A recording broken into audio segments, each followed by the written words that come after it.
Good morning বন্ধুরা, তোমরা কেমন আছো? আমি ভালো আছি। আজকে হলো রবিবার, চলে এসেছি একটা ভিডিও নিয়ে। এখন বাজে ঘড়িতে সকাল 7:25। উঠতে তো একদমই ইচ্ছা করছে না, মনে হচ্ছে আর একটু ঘুমিয়ে থাকি, কিন্তু ঘুমালে তো চলবে না, সংসারে অনেক কাজ রয়েছে। সব মাদেরকে জানাচ্ছি হ্যাপি মাদার্স ডে। সব মারা সুস্থ থাকো, ভালো থাকো, এটাই ঠাকুরের কাছে প্রার্থনা করছি। আর মেয়ে ওদিকে ঘুমিয়ে আছে, মেয়ে তো এখন উঠবে না। এমনি আজকে রবিবার, ছুটির দিন, আজকে একটু বেলা করেই উঠবে। ওর অবশ্য 12টা দিয়ে ক্লাস আছে কোচিংয়ে। 12টা দিয়ে অঙ্ক ক্লাস আছে, তারপরে কম্পিউটার ক্লাস আছে, ও একটু পরেই উঠে যাবে। রোববারও মেয়ের ছুটি নেই। আর এদিকে আমি চাদরটা ভাঁজ করে নিচ্ছি, তারপরে যাব মুখ ধোবো, ধুয়ে লাড্ডুগুলোকে তুলে দেবো। আর সংসারে না একঘেয়েমি কাজ আর ভালো লাগছে না। ওই সকালবেলা ওঠো, ঘরের কাজ করো, রান্না বান্না করো, খাওয়া দাওয়া করো, আর ভালো লাগছে না। কিন্তু কিছু করার নেই বন্ধুরা, সংসার যখন করেছি, সংসারের কাজ তো আমাকে করতেই হবে। এই যে ব্রাশটা নিয়ে চলে এলাম মুখটা ধুতে। আর ওইদিকে একটা চেয়ার পাতা আছে, ওই এক কোণে বসে মুখটা, দাঁতটা মেজে নিই। আর আমার না দাঁত মাজার সময় বেশ শান্তভাবে এক কোণে বসে দাঁত মাজতে আমার খুব ভালো লাগে। আর ওইদিকে লাড্ডু গোলু ঘুমিয়ে আছে, ওদেরকেও তুলে দেবো। চলে এলাম দাঁত মেজে মুখ ধুয়ে বাসি জামা কাপড় ছেড়ে। এই যে দেখতে পাচ্ছ আমার হাতে কি, এটা হচ্ছে থাইরয়েডের ওষুধ, যেটা ব্রাশ করে আমাকে খেতে হয় প্রতিদিন। একটা করে খালি পেটে খেতে হয়। মানে ভগবান না সবাইকে একটা করে মানে গয়না দিয়ে দিয়েছে। কারোর থাইরয়েড, কারোর প্রেশার, কারোর সুগার, কারোর কোলেস্ট্রল, মানে একটা না একটা কিছু সবারই রয়েছে। কেউ বলতে পারবে না যে আমি সুস্থ আছি। তো যাই হোক, যখন জন্ম নিয়েছি, সংসার মানে মানুষ হয়ে জন্মিয়েছি যখন, রোগ ভোগ তো লেগেই থাকবে, আর কিছু বলার নেই। তো চলো এবার আমি লাড্ডুগুলোকে তুলে দিচ্ছি। মশারিটা খুলে দিলাম, দিয়ে লাড্ডুকে আগে তুলবো, তারপরে গোলুকে তুলবো। যেহেতু লাড্ডু বড়, সেই জন্য ওকে আমি আগেই করি। আর গোলু যেহেতু ছোট, ওই জন্য গোলুকে আমি পরেই করি। এই দেখো লাড্ডুকে তুলে তোমাদেরকে আমি দেখাচ্ছি। লাড্ডু, সবাইকে বলে দাও বন্ধুদেরকে গুড মর্নিং। আর এই হলো গোলু। ওইদিকে আমি লাড্ডুগুলোকে খেতে দিয়ে দিয়েছি, লাড্ডুর বিছানাও গুছিয়ে নিয়েছি, চলে এলাম ফার্নিচারগুলো মুছতে। এটা আমার রোজকার কাজ বলতে পারো। রোজ না মুছলে না আমার একদম ভালো লাগে না। এটা আমার বিয়ের আগেকার অভ্যেস। মানে বিয়ের আগেও আমি রোজ আলমারি, খাট, তারপর টেবিল যা থাকবে আমি সমস্ত টিভি সব মানে মুছি। না মুছলে মনে হয় ঘরটা একদম পরিষ্কার হয়নি। আর মুছে নিলে মনে হয় খুব শান্তি। মানে আমার কাছে যদি সময়ও না থাকে, কাজের খুব চাপ, আমি 2 মিনিট সময় বার করে মোছামুছি করবই। এটা আমার মানে 12 মাসেরই অভ্যেস। কী রান্না করব তাই ভাবছি। বর তো কাজে বেরিয়ে গেছে, 5:30টার সময় ও কাজে বেরিয়ে গেছে। ওর আস্তে আস্তে হয়ে যাবে দুপুর। তো ভাবছি ভাসুরকে দিয়ে একটু চিকেন আনিয়ে নেবো, চিকেন একটু আলু দিয়ে ঝোল করে নেবো, আর উচ্ছে ভাজা করব। ঘরগুলোকে ঝাঁট দিয়ে নিচ্ছি। আমি না বাসি ঘর ঝাঁট দিয়ে নিই। এই ঘর ঝাঁট দেবো, রান্নাঘর ঝাঁট দেবো, ঠাকুর ঘর ঝাঁট দেবো। তাহলে কি বাসি ঘর ঝাঁট দিলে খুবই ভালো লাগে। আর রান্নাঘরে যাব, গ্যাস মুছে নেবো, গ্যাস মুছে তারপরে টিফিন করব। আর কালকের এঁটো বাসন পড়ে আছে, ভাবছি না একেবারে টিফিন করে তারপরে একসাথে, বেশি বাসন বেরিয়ে যাবে তো একসাথেই আমি মেজে নেবো। আর ওদিকে লাড্ডুগুলোর জামা কাপড়ও অনেক বেরিয়েছে। কাল রাতে কাপড় জামা ছাড়িয়েছি, দুপুরে জামা কাপড় ছাড়িয়েছি, সমস্ত কিছু জমে গেছে, ওইগুলোকে ধোবো, ঠাকুরের বাসন ধোবো, অনেক কাজ রয়েছে। চলে এলাম বারান্দায়, এই যে ঠাকুরের বাসন ধুয়ে নিচ্ছি, তারপর লাড্ডুগুলো জামা কাপড়গুলো ধুয়ে নেবো। এই বারান্দা না কল লাগিয়ে আমার খুব সুবিধা হয়েছে, মানে ঠাকুরের বাসনগুলো ধোয়া যাচ্ছে, নাহলে খুব অসুবিধা হতো ঠাকুরের বাসন ধুতে। আর বন্ধুরা কী বলবো, মানুষের মনে এত হিংসা, হিংসা করে কি হবে? মানুষ মানুষ আজ আছে কাল নেই, আজ মরলে কালকে দুদিন, হিংসা করে কি হবে বলো বন্ধুরা? আর আমাকে না কেউ ভালোবাসে না, জানো তো বন্ধুরা। আমার না মনে একটাই কষ্ট, আমি সবাইকে এত মন দিয়ে প্রাণ দিয়ে এত ভালোবাসি, কিন্তু আমাকে কেউ ভালোবাসে না, আর ভালোবেসে কাছেও ডেকে নেয় না। যাই হোক, এটা হচ্ছে আমার কপাল। সবার কপাল তো আর সমান হয় না। আর সবার মানে কি বলবো, আর আর কিছু বলতেও ইচ্ছা করছে না। যাই হোক, যার যার ব্যক্তিগত ব্যাপার। আর আমার না চারিদিকে এত শত্রু না, আর ভালো লাগে না। ওদিকে তাকাও শত্রু, ওদিকে তাকাও শত্রু, মানে ভরে গেছে শত্রুতে। আমি কার কী ক্ষতি করেছি বলো, তোমরাই বলো। আমি তো কারো কিছু কোনো ক্ষতিই করি না। আমি নিজের মতন থাকি, নিজের মতন করে থাকতে ভালোবাসি।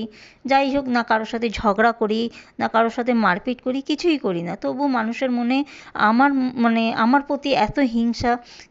যাই হোক, হিংসা করে যদি ওরা ভালো থাকে, সুস্থ থাকে, এটাই ঠাকুরের কাছে প্রার্থনা করছি। যারা আমার ওপরে হিংসা করছো, যারা আমাকে সহ্য করতে পারে না, তারা ভালো থেকো, সুস্থ থেকো।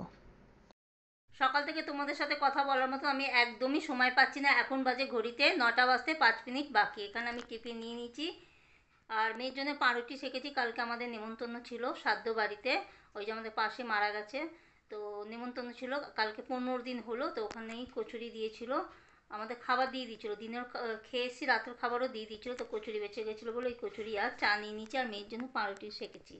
দিদি কি খাবে জানি না, যদি কচুরি খায় তো কচুরি গরম করে দেবো, যদি বলে না পাউরুটি খাবো তাহলে পাউরুটি সেঁকে দেবো। আর বর আসবে কিনা কোনো ঠিক নেই, ওই জন্য বরের করিনি। এদিকে রান্নাবান্না আছে, কাপড় জামা ভেজাবো, আর খুব গরম পড়েছে, এত গরম পড়েছে না, কালকে আমরা গেছিলাম এত গরম তোমাদেরকে কি বলবো, এসে পুরো আমি ক্লান্ত হয়ে গেছি। আর লাড্ডু গোলুকে দাঁড়াও দেখিয়ে দিয়ে ওদেরকে আমি এখানে খেতে দিয়ে দিয়েছি, দেখো ওরা বসে আছে। তো চলো বন্ধুরা টিফিনটা করে নিই, তারপর তোমাদের সাথে কথা বলছি, তারপরে অনেক কাজ আছে, কাজগুলো করে নিই, তোমরা আমার ভিডিওটা দেখতে থাকো। আজকে মাদার্স ডে, আমার মেয়ে কি নিয়ে এসছে দেখো, আমার জন্য গিফট নিয়ে এসছে। বল।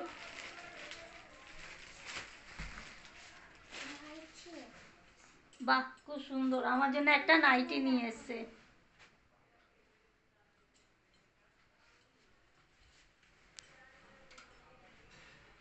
এই দেখো, বাহ খুব সুন্দর, থ্যাংক ইউ। গুড আফটারনুন বন্ধুরা, এখন বাজে ঘড়িতে 2:20, আমার সমস্ত কাজ হয়ে গেছে, রান্না হয়ে গেছে, দিদিও কাজ করে চলে গেছে, আর চুলটা আমার ভেজা রয়েছে।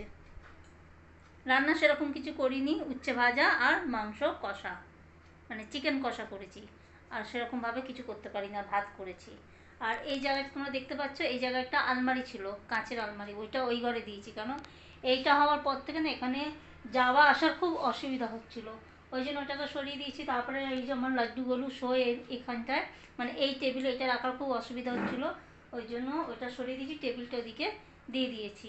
আর আমার লাড্ডুগুলো চান বাতাসা নিয়ে বসে আছে, চান হয়ে গেছে, বাতাসা নিয়ে বসে আছে, মেয়ে গেছে পড়তে, ও আসবে সেই 3:30টার সময়।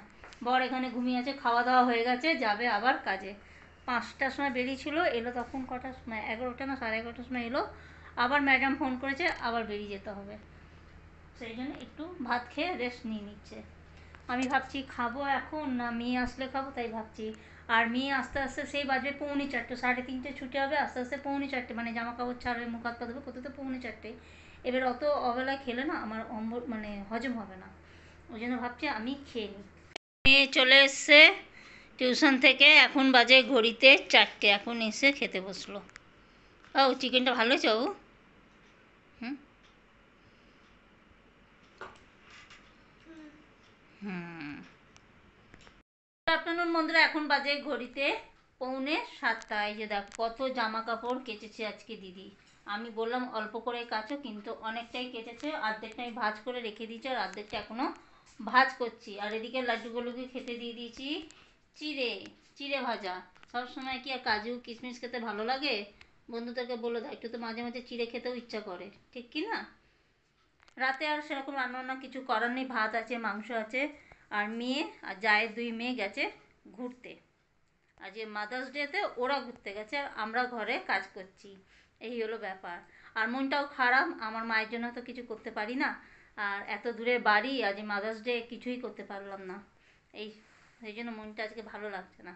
আর মারাত্মক গরম পড়েছে বন্ধুরা, এত গরম পড়েছে, সব বন্ধুরা সাবধানে থেকো, সুস্থ থেকো, বেশি করে জল খাও, গ্লুকন ডি জল খাও, বাইরে যখন বেরাবে ছাতা সানগ্লাস নিয়ে বেরিয়েও, খুব সাবধানে থেকো, কারণ মারাত্মক লেভেলের গরম পড়েছে।